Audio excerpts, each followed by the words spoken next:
As an agency, you got so much responsibility, you got so many people to look after. You can't afford to be a Prahlad Kakar and turn and say, up yours, and walk out.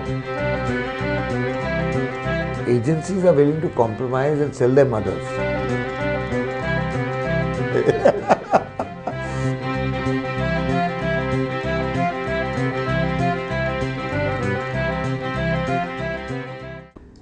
Will you agree if I say that advertising is one field, where the patients tell the doctor what to prescribe? And no, but because of the commerce, because there's so much competition now, and the business is shrinking basically, that agencies are willing to compromise and sell their mothers.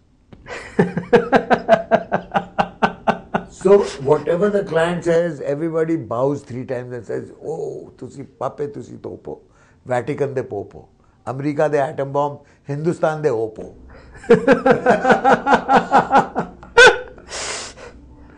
So eventually it's going to harm them, isn't it? Of course, because then they sack the agency because the brand is dying. Nobody's looking at it. The sales drop, everything. Market research says that nobody likes your new avatar. They blame the agency. They say, you guys are supposed to be giving me great advertising. What is this? Then they don't have the guts to tell him that you did the advertising, boss.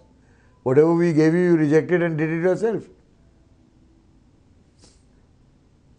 Then it takes a tough agency, like in the old days, like Rediffusion used to be, like Arun Nanda, who was at Rediffusion. He used to walk in with 2 campaigns for a pitch. And the client used to look at them and he says, these are 2 campaigns. We have selected these internally after doing 20 campaigns. We've done 20 campaigns for you. Okay? We have selected these 2. We think they're the best. You can choose either one of them. We'll run them for you. The client would turn around and say, can I see the balance 20? So Arunand would say, no. So he says, why not? I'm the client. So he says, I'm an agency. And if I recommend these 2, that is what you're going to see. You're not going to see the 3rd one. I've rejected them.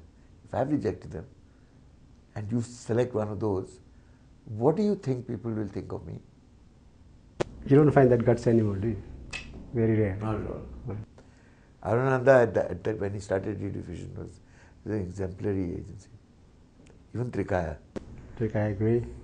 Not Grey, Trikaya. Yeah. What about Piyush Pandey? People talk a lot about Piyush Pandey. See, Piyush Pandey does it in another way. He does it in the modern way, which is that he protects his creative people. Firstly, they respect him because he's very creative himself. So every now and then he comes up with an amazing campaign like he did for smoking. He did that unbelievable campaign which was a Cannes Gold. Even though nobody asked him to do it because his client was, and he's a big smoker himself. He did a ad like the Marlboro ad, the Marlboro country, the cowboy on a horse. And the cowboy is standing there looking down and the horse has died. And the cowboy's got the cigarette in his hand and he's looking at the horse. He's saying, shit, the horse died. So it says, secondary smoke kills.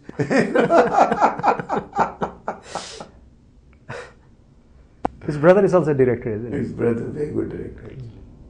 Piyush Pandey. Piyush Pandey. No, Prahlad Pandey. What about Prasen Joshi? Have you worked with him? Prasen Joshi I've worked with a lot. He's a very good writer. He's a very creative person. Constantly growing. He's very curious. Like a sponge again. These are the people who, see, Piyush learnt all his insights about human beings when he was a Ranji Trophy player for Rajasthan. In his younger days, he used to play cricket for Rajasthan. And in those days, Ranji Trophy was like faltu, They never got money to travel by first class here. They had to travel 3rd class unreserved train. The whole team used to latko and travel, from one match to another match. Because they were playing all over the country. He learned all his Indianness in a train by watching people in the train because there's nothing to do for 12 hours. So you watch the villagers come in and go out. If you look at all his, great ads for that adhesive. Fevicol. Fevicol. For Fevicol, you realize all his train, visuals are all there. That truck with everybody stuck on it, that bus. And it's moving and everybody stuck together because the hoarding at the back of the bus is a Fevicol. There's even a Rajasthan setting, I guess. Yes, all Rajasthan setting. All that, you can see the insights. Even the Cadbury ad that he wrote many, many years ago, 20 years ago, which to me today is still so fresh, about that girl who runs onto the field. The guy's boyfriend is batting, and it's the last ball and the last over or something. He's the last man, and six are required to win. And he hits a sixer. And she jumps into the ground, and the cops try and catch her, and she ducks and goes from under the cop, and she dances on the field and embarrasses the hell out of them. And all the women look at her and say, I want to be like her. 25 years ago. As an advertising man, do you sometimes feel that you're proud or guilty of promoting unbridled consumerism, as they say it, influencing people to buy they don't really need, do we really need big cars or big mobile phones? See, I look at myself like a chronicler, like a historian. I believe the advertising professional is a historian, actually, because he chronicles the dreams of people at that time and that place of that country. Now, if anybody was to ask me, how has your country progressed in the last 10 years? You know what I would do? I'd take 100 best ad films of every year for the last 10 years, put them in a reel and show it to them year by year. I say, look at these. This is what my country is. This is how they dream. This is what they aspire. This is what they want to be. And if the films have changed over 10 years, that is how my country has changed. If the films are better, or the dreams are cleaner, better, more, less frustrated, then that's what my country is. If my country is more corrupt, more frustrated, you find cynicism coming in, you find asides coming in, you find comments coming in, which say that we're not happy with the way the state of the nation is. But 100 films gives you not the 100 award-winning films, the 100 most successful selling films. Remember, that's the criteria. If you can collect 100 films, the most successful films from fertilizer to cosmetics, you take the whole spectrum and you put them together and you show them to somebody, he will know what your country is instantly. It's like a history, sociological lesson put together. Is it a chronicle of aspirations or reality? It's a chronicle of dreams. A country without not dreams. Reality. Not reality. Not necessarily reality. There's reality in the dreams, because dreams are based on some fact. Na? But the dream is tomorrow, not today. So advertising is all about the promise of tomorrow.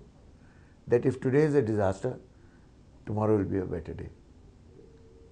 So what are dreams? Dreams are hopes. What are hopes?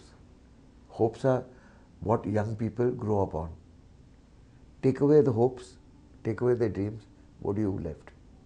You love scuba diving, and you're a certified instructor as well. Can you tell us what's the difference between world down there and world up here? Which is more beautiful, which is more cruel? Normally when we think of ocean, we think of sharks, we think that it's a very cruel world out there, fish eating fish. When I found Lakshadweep on a map, very few people used to go there. Nobody knew about it. I found it on a map and I said, this is an interesting place because it's so isolated and so difficult to get to. The diving must be spectacular because there's no exploitation of the seas by human beings. So I went to Lakshadweep, and some of the islands are habited, some are uninhabited. And we went between two islands where it was deep, and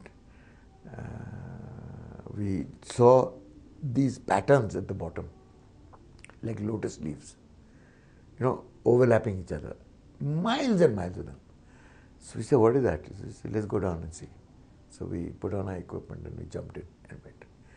And we landed up on a Garden of Eden of coral, tabletop corals like filigree, which were round and huge and as far as you could see, because visibility was 100, 150 feet.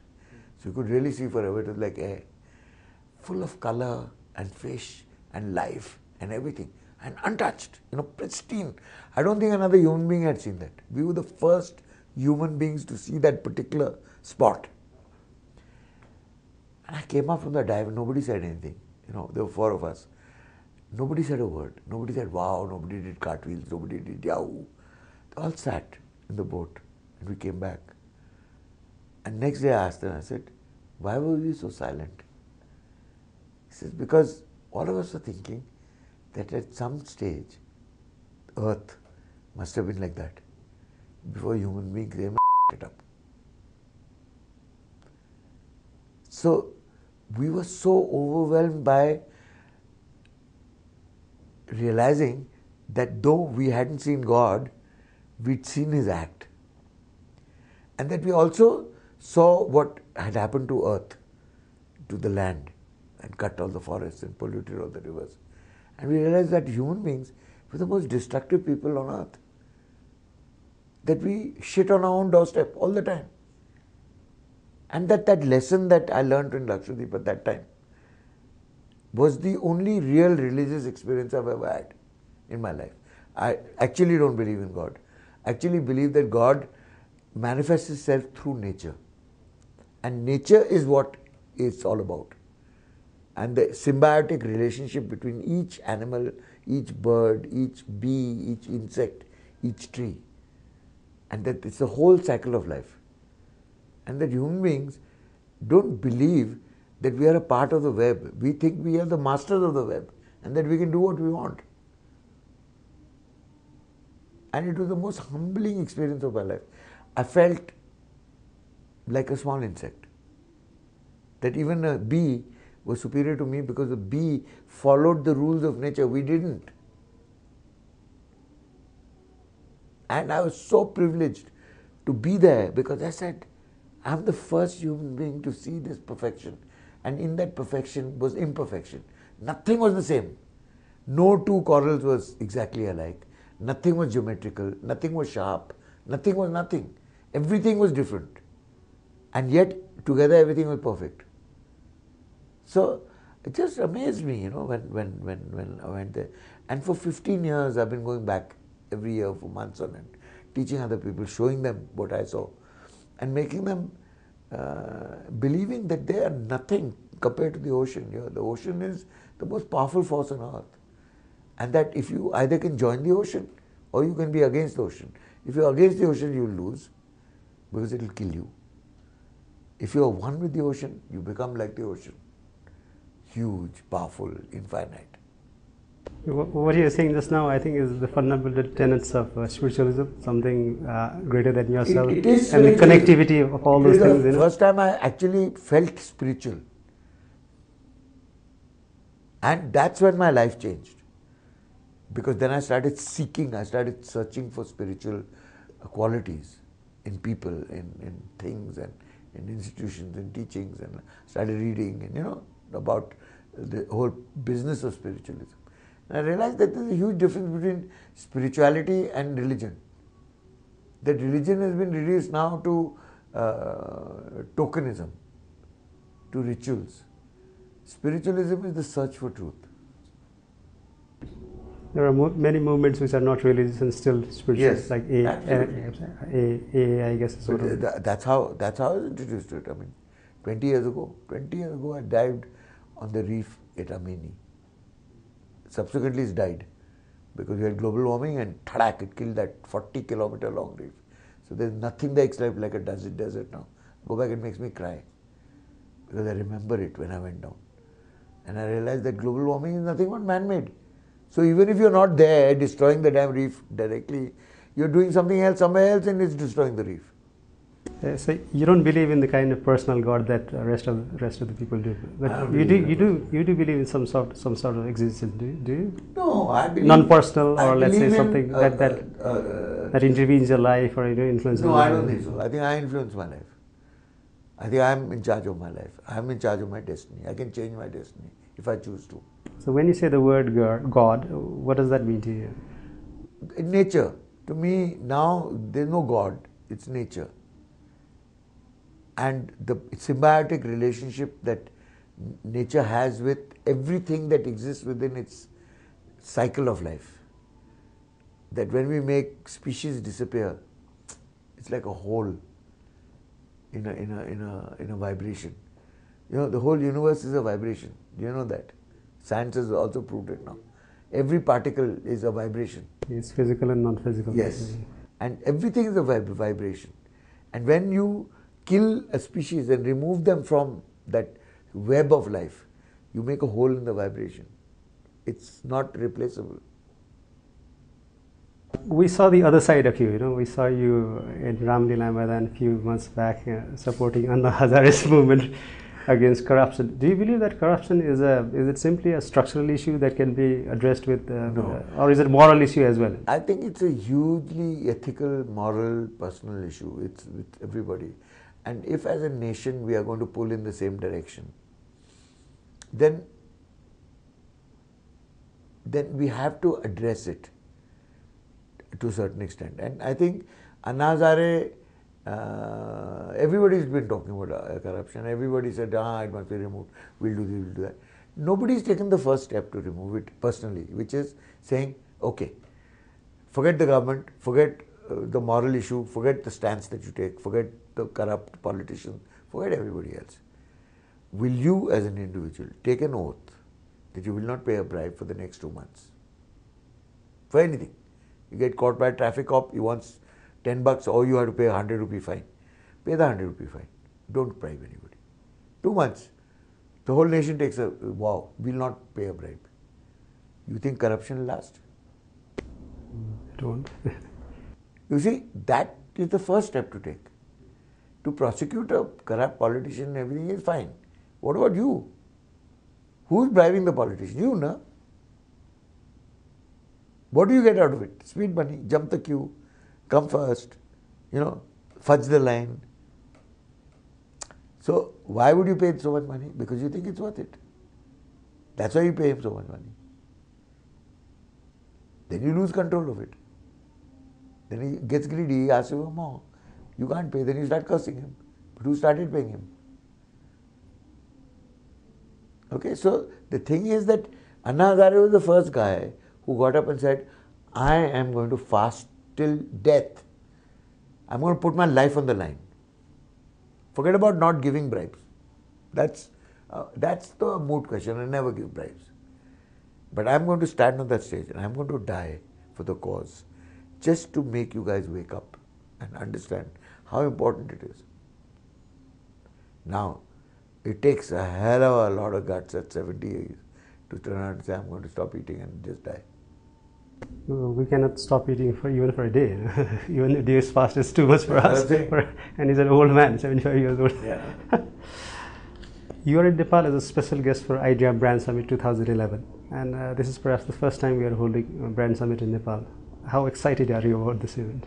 I don't know, I'm curious. I just want to know what the young people in Nepal, the young advertising professionals, how they're thinking, what kind of clients they have, how much do they bully them, how much freedom do they have, how much they have to fight for, how can I inspire them to fight for their creative freedom, the right to dream, the right to follow that dream. That is every individual's single-minded ambition, is to dream the dream and live the dream. And a lot of us get beaten by the system and we give up our dreams.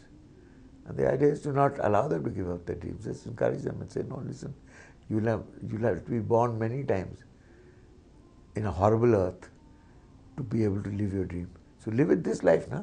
Then you won't be born again. You live in heaven for the rest of your life.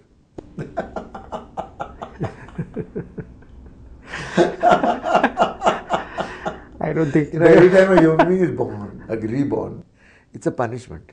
It's not a gift. When you finish your cycles, when you've paid your penance, when you paid the price for all your sins, then you don't get reborn. Right? That's the Hindu mythology and the philosophy. Supposing it's true. And if you follow your dream and live your life to the hilt, the first life, then you'll never be reborn. You're free. You're free of the karmas of your life. The salvation through advertising. Yes. No, but any which way, whatever your dream is. But in advertising, if you're a creative person, you want to pursue that inner dream that you have, that sense of right and wrong. This is instinct. This is going to work. This is not going to work. No amount of research and science is going to tell you better. Only your gut will tell you this is going to work, this is not going to work. which is why all great campaigns were approved by one man, not by a committee. If you notice, all decisions taken by a committee never work. Every time one man gets up and tells the committee, bugger off. I'm the boss, I'm going to take this call. I don't agree with you all. I think this will work. Go with it. And 90 times it's worked. Every time everybody discusses, but this, but that, let's change it, this, that, it never works. But gut feeling is not so irrational as we believe it. No, it's not. It's very. It's not. It's a distilled wisdom. It's a sum total of all your subconscious wisdom. How can you deny 90% of your brain? Your subconscious mind is 90% of your brain. Your conscious mind is only 10% of your brain. So you are willing to go to 2 and 2 is equal to 4 and deny 22. That's stupid. Lastly, any suggestions for upcoming ad film directors, agencies, and especially the clients? No, I believe that everybody has a role to play. And a client's role is to dream his product, what he wants to do, what is his dream for his product, how he wants it to grow, because the product to a client is like a progeny. It's not just somebody else's child, it's your child. Okay? So like your child is pampered, given chocolates, given this, given that, you also want to do the same thing for your progeny. You want the best for him. But when you start interfering with the pediatric surgeon as to what you should do for the child when he's ill, then you're killing the child. So when you go to a pediatric surgeon, he's your advertising professional. Just because he's not a doctor doesn't mean that he doesn't do the job of a doctor. That's his job. So respect him and let him do his job. I think one reason why clients feel so confident about advertising is that it portrays things that happen around us. Whereas doctors, we don't know what's inside our No, but doctors also doing the same thing. The only thing is that they have insightful knowledge. They dream about how your internal organs are functioning and not how your external skin is looking. So a doctor has his own, dream. He dreams different things. You know, what I'm saying is that, I mean, here in Nepal, I don't know about India, everybody's an expert in advertising. You know, the reason for that is we don't see protons dancing around. You know, so we don't call ourselves physicists. No. Which is precisely that. Is that if your wife is going to write the copy, then why hire the advertising agency?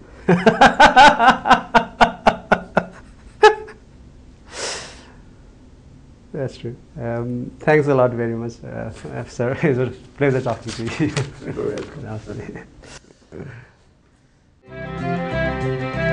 As an agency, you've got so much responsibility, you've got so many people to look after. You can't afford to be a Prahlad Kakar and turn and say, up yours, and walk out. Agencies are willing to compromise and sell their mothers.